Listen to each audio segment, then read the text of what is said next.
ಎಲ್ರಿಗೂ ನಮಸ್ಕಾರ. Happy home maker YouTube ಚಾನೆಲ್ಗೆ ನಿಮಗೆಲ್ಲರಿಗೂ ಸ್ವಾಗತ. ತುಂಬ ಟ್ರೆಂಡಿಂಗಲ್ಲಿರುವಂಥ ಈ ಒಂದು ಬ್ಯೂಟಿಫುಲ್ ಆಗಿರುವಂಥ ಬ್ಯಾಕ್ ನೆಕ್ ಡಿಸೈನನ್ನು ಹೇಗೆ ಮಾಡೋದು ಅನ್ನೋದನ್ನು ಇವತ್ತಿನ ವೀಡಿಯೋದಲ್ಲಿ ಹೇಳ್ತಾ ಇದ್ದೀನಿ. ತುಂಬ ಈಸಿಯಾಗಿ ಮಾಡ್ಬೋದು. ಸೊ ವಿಡಿಯೋನ ಸ್ಟಾರ್ಟ್ ಮಾಡೋಣ. ಇಲ್ಲಿ ನಾನು ಬ್ಲೌಸ್ ಲೆಂತ್ ಬಂದುಬಿಟ್ಟು 15 ಇಂಚಸ್ ತೊಗೊಳ್ತಾ ಇದ್ದೀನಿ. ರೆಡಿ 14 ಇಂಚಸ್ ಬರುತ್ತೆ.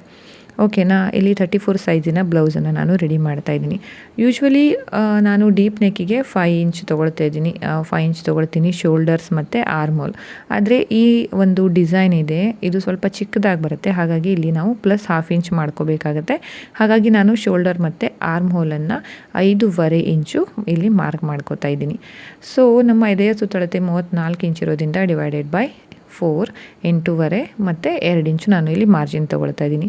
ಮತ್ತು ಸೊಂಟದ ಸುತ್ತಳತೆ 30 ಇರೋದ್ರಿಂದ ಡಿವೈಡೆಡ್ ಬೈ 4 7.5 ಪ್ಲಸ್ 1 ಇಂಚು ಟಕ್ಸಿಗೆ ಮತ್ತು 2 ಇಂಚು ಮಾರ್ಜಿನನ್ನು ಇಟ್ಬಿಟ್ಟು ಇಲ್ಲಿ ಫಿಟ್ಟಿಂಗ್ ಲೈನನ್ನು ಮಾರ್ಕ್ ಮಾಡ್ಕೋತಾ ಇದ್ದೀನಿ.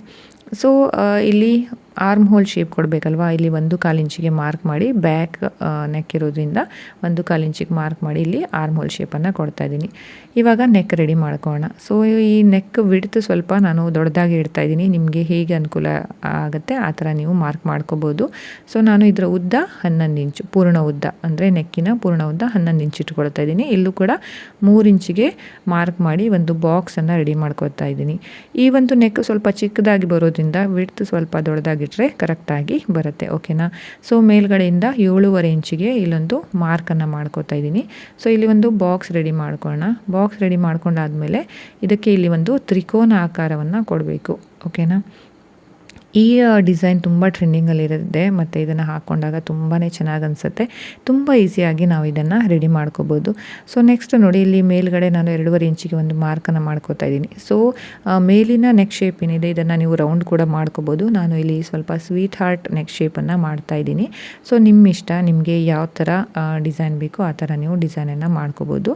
ಸೊ ನಾನು ಇಲ್ಲಿ ಈ ಒಂದು ನನ್ನ ಮಾರ್ಕಿಂಗ್ ಆಗಿದೆ. ಇವಾಗ ಇದನ್ನು ಕಟಿಂಗ್ ಮಾಡ್ಕೋತಾ ಇದ್ದೀನಿ. ಕಟಿಂಗ್ ಮಾಡ್ಕೊಂಡಾದಮೇಲೆ ನಾವು ಮೇನ್ ಫ್ಯಾಬ್ರಿಕ್ ಮೇಲೆ ಇದನ್ನಿಟ್ಟು ಸ್ಟಿಚಿಂಗ್ ಮಾಡ್ಕೋಬೇಕು. ಅದನ್ನು ಕೂಡ ಹೇಗೆ ಮಾಡೋದು ಅನ್ನೋದನ್ನು ಇವತ್ತಿನ ವೀಡಿಯೋದಲ್ಲಿ ಹೇಳ್ತೀನಿ. ಸೊ ವಿಡಿಯೋನ ಸ್ಕಿಪ್ ಮಾಡದೆ ಪೂರ್ತಿಯಾಗಿ ನೋಡಿದರೆ ನಿಮಗೆ ಈ ಒಂದು ಸುಂದರವಾದ ಡಿಸೈನನ್ನು ಮಾಡಲಿಕ್ಕೆ ತುಂಬಾ ಈಸಿ ಆಗುತ್ತೆ.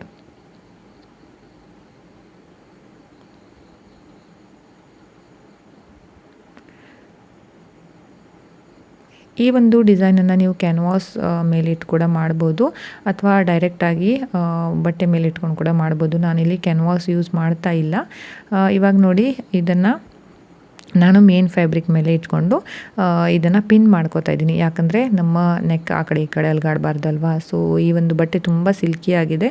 ಹಾಗಾಗಿ ನಾನಿಲ್ಲಿ ಕ್ಯಾನ್ವಾಸ್ ಕೂಡ ಯೂಸ್ ಮಾಡ್ತಾ ಇಲ್ಲ. ಓಕೆನಾ. ನೀವು ಕ್ಯಾನ್ವಾಸ್ ಯೂಸ್ ಮಾಡಿ ಮಾಡ್ಬೋದು. ಇವಾಗ ಏನಾಗುತ್ತೆ ಅಂತಂದರೆ ಇಲ್ಲಿ ನಾವು ಒಂದು ಸ್ವಲ್ಪ ಜಾಗ ಬಿಟ್ಬಿಟ್ಟು, ಒಂದು 1/4 ಇಂಚಷ್ಟು ಜಾಗನ ಬಿಟ್ಬಿಟ್ಟು ನಾವು ಇಲ್ಲಿ ಸ್ಟಿಚಿಂಗನ್ನು ಮಾಡ್ಕೋಬೇಕಾಗತ್ತೆ. ಅದಕ್ಕಿಂತ ಮುಂಚೆ ನಾನು ಇಲ್ಲಿ ಒಂದು ಲೂಪನ್ನು ಮಾಡ್ಕೋತಾ ಇದ್ದೀನಿ. ಯಾಕಂತಂದರೆ ನಾವು ಇಲ್ಲಿ ಒಂದು ಬಟನ್ ಹಾಕ್ತಾ ಇದ್ದೀವಿ. ಸೊ ನೀವು ಡಿಸೈನ್ ನೋಡಿದರೆ ನಿಮ್ಗೆ ಗೊತ್ತಾಗಿರುತ್ತೆ. ಹಾಗಾಗಿ ಫಸ್ಟಿಗೆ ಒಂದು ಲೂಪನ್ನು ರೆಡಿ ಮಾಡಿಕೊಂಡು ಇವಾಗ ನೋಡಿ ನಾನು ಇಲ್ಲಿ ಸ್ಟಿಚಿಂಗ್ ಮಾಡಲಿಕ್ಕೆ ಸ್ಟಾರ್ಟ್ ಮಾಡ್ತಾ ಇದ್ದೀನಿ. ಸೊ ಈ ಲೂಪನ್ನು ನೋಡಿ ಹೀಗೆ ಹಾಕಿಬಿಟ್ಟು ನಾವು ಸ್ಟಿಚ್ ಮಾಡೋದ್ರಿಂದ ಅದು ಇನ್ವಿಸಿಬಲ್ ಆಗಿರುತ್ತೆ. ಸೊ ಫಿನಿಶಿಂಗ್ ತುಂಬ ಚೆನ್ನಾಗಿ ಬರುತ್ತೆ ಅನ್ನೋ ಕಾರಣಕ್ಕೋಸ್ಕರ ನಾನು ಇಲ್ಲಿ ಲೂಪನ್ನು ಮೊದಲಿಗೆ ಅಟ್ಯಾಚ್ ಮಾಡ್ಕೊಳ್ತಾ ಇದ್ದೀನಿ. ಇವಾಗ ನಿಧಾನಕ್ಕೆ ಸ್ಟಿಚಿಂಗ್ ಮಾಡ್ಕೊಳ್ಳೋಣ. ಕೈಯಿಂದ ಕರೆಕ್ಟಾಗಿ ನಾವು ಫಿನಿಶಿಂಗ್ ಕೊಡ್ತಾ ಇಲ್ಲಿ ಒಂದು ಸ್ಟಿಚಿಂಗನ್ನು ಮಾಡ್ಕೋಬೇಕಾಗತ್ತೆ. ಈ ಸ್ಟಿಚಿಂಗ್ ಮಾಡುವಾಗ ಸ್ವಲ್ಪ ಕಾನ್ಸಂಟ್ರೇಟ್ ಆಗಿ ಮಾಡಬೇಕಾಗತ್ತೆ. ಇಲ್ಲ ಅಂತಂದರೆ ಸ್ಟಿಚಿಂಗ್ ಸ್ವಲ್ಪ ಜಾಸ್ತಿ ಕಡಿಮೆ ಆಗುವಂಥ ಚಾನ್ಸಸ್ ಇರುತ್ತೆ. ಮತ್ತು ಆದಷ್ಟು ಚಿಕ್ಕದಾದಂತಹ ಇಲ್ಲಿ ಒಂದು ಲೆಂತನ್ನು ಇಟ್ಕೊಳ್ಳಿ. ಸ್ಟಿಚಿಂಗಿಂದು ಫಿನಿಶಿಂಗ್ ತುಂಬ ಚೆನ್ನಾಗಿ ಬರುತ್ತೆ. ಹಾಗಾಗಿ ನಾವು ಸ್ಟಿಚಿಂಗ್ ಮಾಡಬೇಕಾದ್ರೆ ಅದು ಒಂದು ಬ್ಲೌಸ್ ಇರ್ಬೋದು, ಇಲ್ಲ ಅಂದರೆ ಸಲ್ವಾರ್ ಅಂದರೆ ಚೂಡಿ ಇರ್ಬೋದು, ಏನೇ ಇರ್ಬೋದು. ಸೊ ನನ್ನ ಪ್ರಕಾರ ಏನಂದರೆ ನಮ್ಮ ತಲೆಯಲ್ಲಿ ಅದ್ರ ಒಂದು ಬ್ಲೂ ಪ್ರಿಂಟ್ ಏನಂತ ಅಂತೀವಿ, ಅಂದರೆ ಈ ಬ್ಲೌಸ್ ಹೀಗೆ ಬರಬೇಕು ಅನ್ನೋದು ಫಸ್ಟು ಫಿಕ್ಸ್ ಮಾಡ್ಕೊಂಡು ಬಿಡಬೇಕು. ಹಾಗೆ ಮಾಡೋದ್ರಿಂದ ಬ್ಲೌಸಿನ ಫಿನಿಶಿಂಗ್ ತುಂಬ ಚೆನ್ನಾಗಿ ಬರುತ್ತೆ. ನಮಗೆ ಯಾವುದೇ ಡೈಲಾಮ ಇರಬಾರ್ದು, ಹೀಗೆ ಬರಬೇಕು ನಮ್ಮ ಬ್ಲೌಸ್ ಅನ್ನೋದನ್ನು ಫಿಕ್ಸ್ ಮಾಡಿಬಿಟ್ಟು ನಾವು ಸ್ಟಿಚಿಂಗ್ ಮಾಡಲಿಕ್ಕೆ ಸ್ಟಾರ್ಟ್ ಮಾಡಿದರೆ ಪರ್ಫೆಕ್ಟಾಗಿ ಅದೇ ಥರನೇ ಬ್ಲೌಸ್ ಬರುತ್ತೆ. ಸೊ ಇದು ನನ್ನ ಎಕ್ಸ್ಪೀರಿಯನ್ಸ್. ಸ್ಟಿಚಿಂಗ್ ಕಂಪ್ಲೀಟ್ ಆದಮೇಲೆ ಈಗ ಈ ಎಕ್ಸ್ಟ್ರಾ ಇರುವಂಥ ಬಟ್ಟೆ ಏನಿದೆ ಇದನ್ನು ನೀಟಾಗಿ ನಾವು ಕರೆಕ್ಟಾಗಿ ಇಲ್ಲಿ ಕಟಿಂಗ್ ಮಾಡ್ಕೋಬೇಕಾಗತ್ತೆ. ಸೊ ತುಂಬ ಕೇರ್ಫುಲ್ಲಾಗಿ ಕಟಿಂಗ್ ಮಾಡ್ಕೊಳ್ಳಿ. ಓಕೆನಾ. ಇವಾಗ ನೋಡಿ ಇದನ್ನು ಕಟ್ ಮಾಡಿ ತೆಗಿತಾ ಇದ್ದೀನಿ. ಸೊ ಇದು ತುಂಬ ಸಾಫ್ಟ್ ಆಗಿರೋ ಬಟ್ಟೆ ಆಗಿರೋದ್ರಿಂದ ಕಟಿಂಗ್ ಮಾಡಲಿಕ್ಕೆ ಸ್ವಲ್ಪ ಹೆಚ್ಚು ಟೈಮ್ ತೊಗೊಳುತ್ತೆ. ತುಂಬ ಪೇಷನ್ಸ್ಫುಲ್ಲಿ ಇದನ್ನು ಕಟ್ ಮಾಡ್ಕೋಬೇಕು. ಕಟ್ ಮಾಡಿ ಆದಮೇಲೆ ನೋಡಿ ನಾವು ಇಲ್ಲಿ ಫುಲ್ ನೆಕ್ಕು ಚಿಕ್ಕದಾಗಿ ನಾವು ಇಲ್ಲಿ ಕಟ್ಟನ್ನು ಹಾಕ್ಕೋಬೇಕಾಗತ್ತೆ. ಈ ಥರ ಮಾಡೋದ್ರಿಂದ ನೆಕ್ ಫಿನಿಶಿಂಗ್ ಏನಿದೆ ತುಂಬಾ ಚೆನ್ನಾಗಿ ಬರುತ್ತೆ.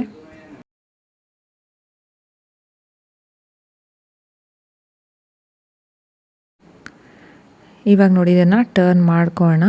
ಸೊ ಬಟ್ಟೆನ ನಾವು ಕರೆಕ್ಟಾಗಿ ಅಂದರೆ ಲೈನಿಂಗ್ ಪೀಸ್ ಏನಿದೆ ಅದನ್ನು ಕರೆಕ್ಟಾಗಿ ನಾವಿಲ್ಲಿ ಟರ್ನ್ ಮಾಡ್ಕೋಬೇಕಾಗತ್ತೆ. ನೋಡಿ ಲೂಪನ್ನು ಮೊದಲಿಗೆ ಹಾಕಿರೋದ್ರಿಂದ ತುಂಬ ಒಳ್ಳೆ ಫಿನಿಶಿಂಗ್ ಬಂದಿದೆ. ಇವಾಗ ಇದ್ರ ಮೇಲೆ ನೀವು ಬೇಕಾದರೆ ಐರನ್ ಮಾಡ್ಕೋಬೋದು, ಇಲ್ಲಾಂದರೆ ಸ್ಟಿಚ್ ಮಾಡ್ಕೋಬೋದು. ನಾನಿಲ್ಲಿ ಒಂದು 1/4 ಇಂಚಷ್ಟು ಗ್ಯಾಪಲ್ಲಿ ಸ್ಟಿಚ್ಚನ್ನು ಮಾಡ್ಕೊಳ್ತಾ ಇದ್ದೀನಿ. ಈ ಥರ ಸ್ಟಿಚ್ ಮಾಡ್ಕೊಳ್ಳೋದ್ರಿಂದ ಫಿನಿಶಿಂಗ್ ತುಂಬ ಚೆನ್ನಾಗಿ ಬರುತ್ತೆ. ಕೆಲವೊಬ್ಬರು ಎಡ್ಜಲ್ಲಿ ಸ್ಟಿಚ್ ಮಾಡ್ತಾರೆ. ಸೊ ಎಡ್ಜಲ್ಲಿ ಸ್ಟಿಚ್ ಮಾಡೋದ್ರಿಂದ ನನ್ನ ಪ್ರಕಾರ ನೆಕ್ ಏನಿದೆ ಅದು ತುಂಬ ಸ್ಟಿಫಾಗಿ ಬಂದುಬಿಡುತ್ತೆ. ಸೊ ಈ ಥರ ಸ್ಟಿಚ್ ಮಾಡಿದರೆ ನೆಕ್ ಶೇಪ್ ತುಂಬ ಚೆನ್ನಾಗಿ ಬರುತ್ತೆ. ಹಾಗಾಗಿ ನಾನಿಲ್ಲಿ ಒಂದು 1/4 ಇಂಚಷ್ಟು ಗ್ಯಾಪ್ ಇಟ್ಬಿಟ್ಟು ಎಲ್ಲೂ ಕೂಡ ಲೈನಿಂಗ್ ಕಾಣಬಾರ್ದು. ಹಾಗೆ ನೀಟಾಗಿ ನಾವಿಲ್ಲಿ ಫಿನಿಶಿಂಗನ್ನು ಮಾಡ್ಕೋಬೇಕು. ಸೊ ಲೈನಿಂಗ್ ಕಾಣದೇ ಇರೋ ಹಾಗೆ ನೋಡಿ ಈಗ ಕೆಳಗಡೆಯಿಂದ ಅದನ್ನು ಎಳ್ಕೊಂಡ್ಬಿಟ್ಟು ಮೇಲ್ಗಡೆ ಬಟ್ಟೆ ಒಂದು ಮಾತ್ರ ಕಾಣಬೇಕು. ಆವಾಗ ತುಂಬ ಚೆನ್ನಾಗಿ ಕಾಣುತ್ತೆ. ಎಲ್ಲಾದರೂ ಒಂದು ಕಡೆ ಲೈನಿಂಗ್ ಕಂಡ್ರೂ ಕೂಡ ನೆಕ್ ಡಿಸೈನ್ ಏನಾಗುತ್ತೆ ಅಷ್ಟು ಚೆನ್ನಾಗಿ ಬರಲ್ಲ. ಹಾಗಾಗಿ ತುಂಬ ಕೇರ್ಫುಲ್ಲಾಗಿ ನೀಟಾಗಿ ನಾವಿಲ್ಲಿ ಲೈನಿಂಗ್ ಕಾಣದೇ ಇರೋ ಹಾಗೆ ಬ್ಯಾಕ್ ಸೈಡಲ್ಲಿ ಈ ಒಂದು ಫಿನಿಶಿಂಗ್ ಸ್ಟಿಚ್ ಏನಿದೆ ಹಾಕ್ಕೋಬೇಕಾಗತ್ತೆ. ನೋಡಿ ನಾವು ಎವ್ರಿ ಟೈಮ್ ಹೀಗೆ ಬಟ್ಟೆನ ಟರ್ನ್ ಮಾಡುವಾಗ ಸೂಜಿ ಏನಿದೆ ಅದು ಬಟ್ಟೆ ಒಳಗೆ ಇರಬೇಕು. ಆ ಥರ ಇಡೋದ್ರಿಂದ ಪಾಯಿಂಟ್ ಚೆನ್ನಾಗಿ ಬರುತ್ತೆ. ಸ್ವಲ್ಪ ಮೇಲೆ ಹೋಗಿಬಿಟ್ರೆ ಸ್ಟಿಚ್ಚಿಂಗ್ ಏನಿದೆ ಅದು ಕರೆಕ್ಟಾಗಿ ಬರಲ್ಲ. ಈ ಒಂದು ಡಿಸೈನ್ ಇವಾಗ ತುಂಬ ಟ್ರೆಂಡಿಂಗಲ್ಲಿದೆ. ಸೊ ಎಲ್ಲರಿಗೂ ಈ ಒಂದು ಡಿಸೈನ್ ತುಂಬ ಚೆನ್ನಾಗಿ ಕಾಣಿಸುತ್ತೆ. ಹಾಗಾಗಿ ಈ ಒಂದು ಡಿಸೈನ್ನ ನಿಮ್ಮ ಜೊತೆಗೆ ಶೇರ್ ಮಾಡ್ಕೊಳ್ಳೋಣ ಅಂತ ಅಂದ್ಕೊಂಡ್ಬಿಟ್ಟು ಈ ಒಂದು ವಿಡಿಯೋನ ಮಾಡಿ ಅಪ್ಲೋಡ್ ಮಾಡ್ತಾ ಇದ್ದೀನಿ. ಸೊ ನೋಡಿ ಇಲ್ಲಿ ನೆಕ್ ಡಿಸೈನ್ ನಮ್ಮದು ರೆಡಿಯಾಗಿದೆ. ನೋಡಿದ್ರಲ್ವ ಎಷ್ಟು ಚೆನ್ನಾಗಿ ಬಂದಿದೆ ಅಂತ. ಇವಾಗ ಏನು ಮಾಡಬೇಕು ಅಂತ ಅಂದರೆ ಎಕ್ಸ್ಟ್ರಾ ಪೀಸ್ ಏನಿದೆ ಅಂದರೆ ನಮ್ಮ ಬ್ಲೌಸ್ ಪೀಸಿನ ಎಕ್ಸ್ಟ್ರಾ ಬಟ್ಟೆ ಏನಿದೆ ಅದನ್ನು ಇವಾಗ ಕಟ್ ಮಾಡಿ ತೆಗಿಬೇಕು. ಹಾಗಾಗಿ ನಾನಿಲ್ಲಿ ಸೈಡಲ್ಲಿ ಸ್ಟಿಚಿಂಗ್ ಮಾಡಬೇಕಾಗತ್ತೆ. ಅದಕ್ಕೆ ಕೂಡ ಇದು ಬಟ್ಟೆ ತುಂಬ ಸಾಫ್ಟ್ ಆಗಿರೋದ್ರಿಂದ ನಾನಿಲ್ಲಿ ಟಾಚಿನನ್ನು ಹಾಕ್ಕೊಳ್ತಾ ಇದ್ದೀನಿ. ಈ ಥರ ಹಾಕೋದ್ರಿಂದ ತುಂಬ ಚೆನ್ನಾಗಿ ಬರುತ್ತೆ. ಇಲ್ಲ ಅಂತ ಅಂದರೆ ಬಟ್ಟೆ ಸ್ವಲ್ಪ ಜಾರುವಂಥ ಚಾನ್ಸಸ್ ಇರುತ್ತೆ. ಹಾಗಾಗಿ ಇವಾಗ ಇಲ್ಲೊಂದು ಸ್ಟಿಚ್ಚನ್ನು ಹಾಕ್ಕೊಳ್ತಾ ಇದ್ದೀನಿ. ಈ ಸ್ಟಿಚ್ ಹಾಕುವಾಗ ಬೇಕಾದರೆ ನೀವು ಸ್ಟಿಚ್ ಲೆಂತ್ ಏನಿದೆ ಅದನ್ನು ಸ್ವಲ್ಪ ದೊಡ್ಡದಾಗಿ ಇಟ್ಕೋಬೋದು. ನಿಮ್ಮ ಮಷೀನಲ್ಲಿ ಏನಾದರೂ ಸ್ಟಿಚ್ ಅಡ್ಜಸ್ಟ್ಮೆಂಟ್ ಇದೆ ಅಂತ ಅಂದರೆ. ಸೊ ನನ್ನ ಮಷೀನಲ್ಲಿ ಇರೋದ್ರಿಂದ ನಾನು ಈ ಕಡೆ ಈ ಥರ ಸೈಡಲ್ಲೆಲ್ಲ ಸ್ಟಿಚಿಂಗ್ ಮಾಡುವಾಗ ಸ್ವಲ್ಪ ಲೆಂತನ್ನು ದೊಡ್ಡದಾಗಿ ಇಟ್ಟಿರ್ತೀನಿ. ಸೊ ತುಂಬ ಚೆನ್ನಾಗಿ ಫಿನಿಶಿಂಗ್ ಕೊಡುತ್ತೆ ಅನ್ನೋಗೋಸ್ಕರ ಇವಾಗ ಎಕ್ಸ್ಟ್ರಾ ಇರುವಂಥ ಬಟ್ಟೆ ಏನಿದೆ ಅದನ್ನು ಕಟ್ ಮಾಡಿ ತೆಗಿತಾ ಇದ್ದೀನಿ.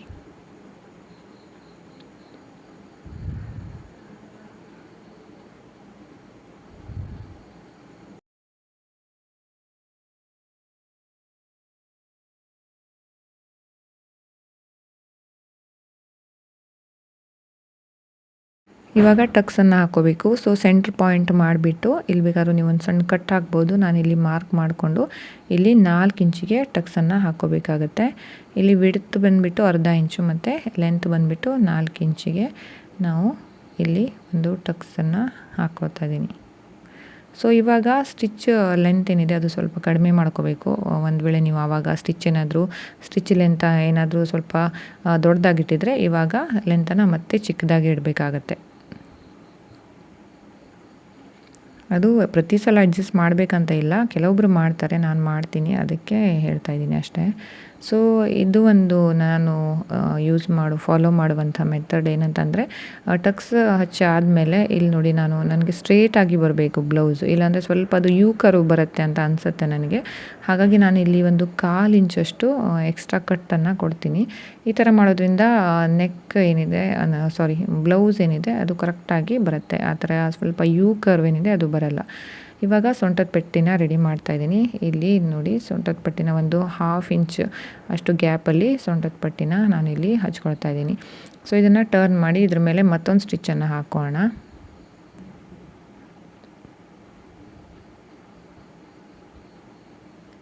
ಇದನ್ನು ಇವಾಗ ಫೋಲ್ಡ್ ಮಾಡಿ ಸ್ಟಿಚ್ ಮಾಡ್ತಾ ಇದ್ದೀನಿ. ಸೊ ಕೆಲವೊಬ್ಬರು ಇದನ್ನು ರಫ್ ಆಗಿ ಸ್ಟಿಚ್ ಮಾಡಿಕೊಂಡು ಆಮೇಲೆ ಕೈಯಿಂದ ಫಿನಿಶಿಂಗ್ ಕೊಡ್ತಾರೆ, ಅದು ಹಾಗೆ ಬೇಕಾದರೂ ಮಾಡ್ಕೋಬೋದು. ಸೊ ನಾನು ಇಲ್ಲಿ ಸ್ಟ್ರೇಟಾಗಿ ಸ್ಟಿಚ್ಚನ್ನು ಮಾಡ್ಕೊಳ್ತಾ ಇದ್ದೀನಿ.